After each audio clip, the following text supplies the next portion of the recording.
Greetings, Guardians, my name is Bife here. At the end of the Season of the Lost, our poor friend Saint 14 was finally given a little clarity on the fate of his lover Osiris. It's a tough thing to know that Osiris was constantly being inhabited by Savathûn, but even with the Witch Queen's release of his lover, Saint 14 is still being tested. Osiris has not awoken from his slumber, and so Saint's vigil goes on. He's been in this state of watching over Osiris for some time now. Some of you have been asking about the condition in which Osiris finds himself and whether he might eventually return, so I figured this was as good a time as any to talk about the possible future of Osiris and to see what updates to his situation have been revealed by the lore in the Witch Queen expansion. So the first update that mentions Osiris in any terms whatsoever comes from the Witch Queen's seasonal armor. In both this and the other update from the season's lore, we see that Saint 14 is discussing things with another character. In this first instance, it's Mithrax, the formerly Forsaken, now the Kell of the House of Light. It's worth remembering that Saint 14 and Mithrax have become better friends since the end of the Season of the Splicer. Saint was assisted by Mithrax in his investigation of the Vex domains when he tried to uncover some way to locate where Savathûn was holding Osiris. In this lore tab, Saint and Mithrax can now be seen conversing as Saint watches over his lover in their shared home. Mithrax delicately pushed the low curtain aside as he entered the bedroom. Tall shelves crowded him, cluttered with relics from Mercury and beyond, piles of intricate scrolls, silver hourglasses that turned of their own accord, ceramic pots of red soil sprouting delicate metallic vines beneath glass domes. An enormous feathered mantle was mounted carefully on a wooden stand and crowned with a bird-like cowl. The hulking form of Saint 14 sat in a wooden chair facing the bed, where, impossibly small beneath the blankets, rested the man known as Osiris. Mithrax rapped politely on the doorframe. "My friend," Saint 14 said, "it is good of you to come." Mithrax approached Saint and bowed. "It is an honor to be invited," he said. "These visits are pleasant to me." He held out the covered dish he was carrying in his lower arms, but Saint's eyes remained fixed on Osiris. The Titan took a ragged breath. His voice was a hoarse whisper. "Could the Scion machine connect my mind with his, so that I might share his dreams?" Mithrax felt useless. He spoke softly. "The Scion tells me the subject must have residual activity for a reading, and Osiris has been asleep very long. Besides, the connection you seek joins the light of one being to the light of another, and Osiris is lightless, yes," Saint finished flatly. He leaned forward in his chair, his elbows on his knees, hands clasped before him. He was silent for some time. "I will let him sleep alone," Saint finally said, and caressed Osiris's hand with impossible tenderness. "When he wakes, we will dream together once more."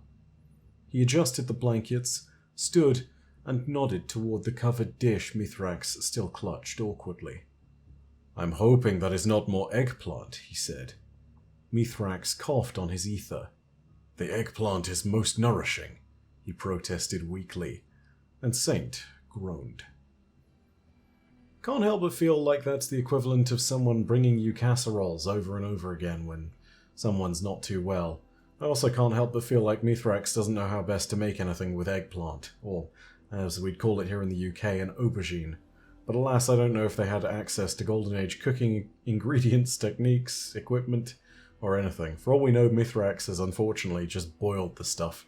Not exactly very tasty.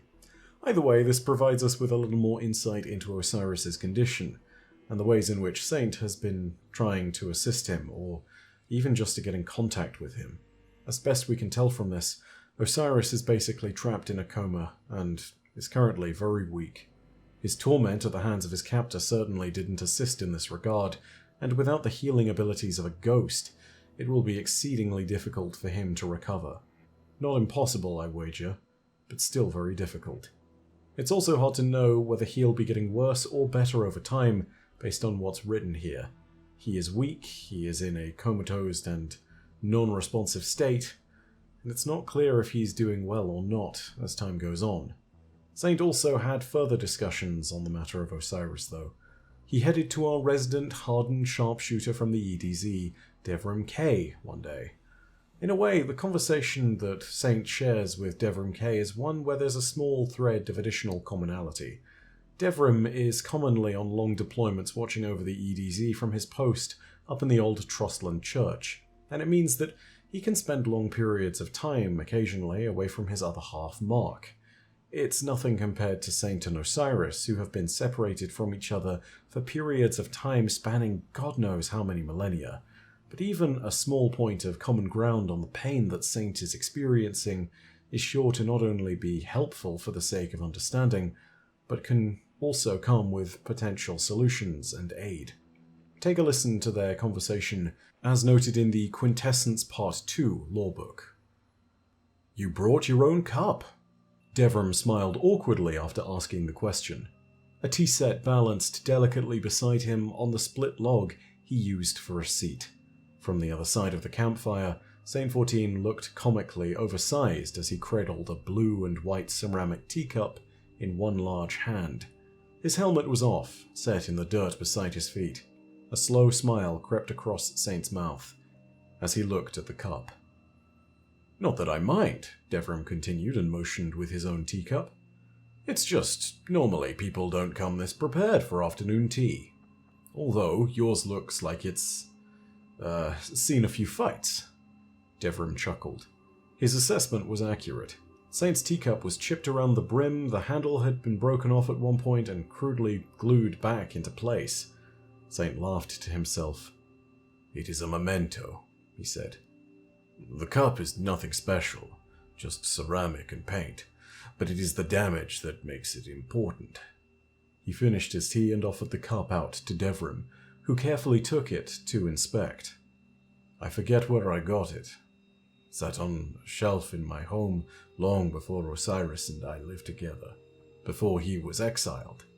One day he barges into my home, looking for an argument," Saint said, watching Devrim. "Osiris, he gets very heated when he is angry, arms like this." Saint waved his arms around in pantomime. "Very animated." Devrim laughed as he handed Saint's teacup back. "That sounds about right." "We argue, very loud. He accidentally knocks my teacup off shelf, breaks it," Saint said, lowering his voice. "The argument stops. We both feel bad. Osiris apologizes, I apologize. Then," Saint stared into the fire. "Then he touches my cheek. His eyes say things that words cannot. He leaves. I sweep up the shards and..." Saint's voice trailed off into nothingness.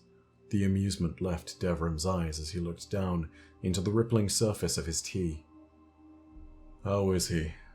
It was the question Devrim had been too afraid to ask. Saint's shoulders slouched in response, and that was almost all the reply Devrim needed. "Not good," Saint quietly confessed. "He is alive, but his body is there, his mind is not. It is like he is on a journey and cannot find his way home. Or..." Saint shook his head. He honestly wasn't sure. No one was. Devrim set his teacup down on the log. He rose and crossed the distance to Saint, and then laid a hand on the Titan's shoulder. Devrim looked into Saint's vibrant, mechanical eyes with sympathy. "Mark and I are having Soraya over for dinner tonight," he said with a small, hesitant smile. "I know it's short notice, but you should come." Saint looked away. "I shouldn't. I should be with Osiris in case he..." "Osiris has many people waiting by his side tonight. He isn't alone. You shouldn't be either." Devrim pressed as he let his hand slip away from Saint's shoulder. "Dinner, please." Saint stared down at the chips in his teacup and fell deeper into the memory of that day. He would give anything to be able to live it over again, to have Osiris by his side, to have something as simple as the touch of a hand on his cheek.